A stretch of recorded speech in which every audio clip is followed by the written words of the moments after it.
Kay ganda naman talagang gumising kung ganitong view ang makikita natin tuwing umaga, paminsan-minsan. At syempre, andito pa rin po kami sa hotel na tinutuluyan namin. At pagising ko nga po sa umaga ay sumilip ako sa bintana habang pinapanood ko po itong mga dumadaang sasakyan.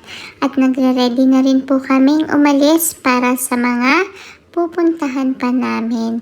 Madaming gala pa po ako ipakikita sa inyo. Excited? What are you doing? What was that? Wow.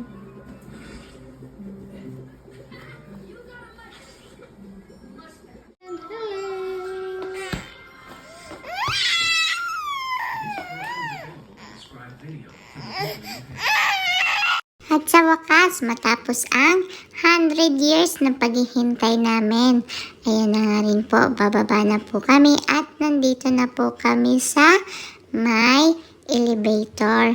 Pipler nga po pala kami dito, kaya medyo mataas din po. At yun nga po, andito kami sa may baba, sa may reception area habang hinihintay namin si Daddy na ayusin yung mga gamit namin sa sasakyan. Saka kami pupunta po kapag ready na siya. At yan nga po, pasilip-silip ako.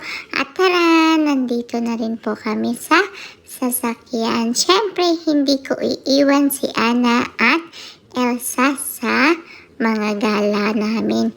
Kahit hindi ko nasuot yung pangdamit na Elsa, ay sinama ko naman po silang dalawa. Medyo madumi na nga rin po kasi yung damit ko. At the same time po ay mahirap pong ilakad-lakad. Kaya pinagsuot na lang po ako ni Mami ng ibang damit. Pero buti na lang ay may mga laruan akong Ana at Elsa dito na makakatabi ko sa aking upuan. At hindi ko nga po naiwasan ang antok kaya nakatulog po ako.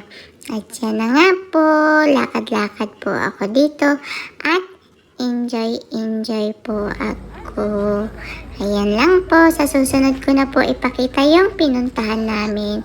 Sa ngayon po ay ipakita ko na lang po muna yung pagbalik namin sa hotel at nag-swimming po kami dito. Ayan nga po, walang masyadong tao sa swimming pool kaya solong-solo po namin dito.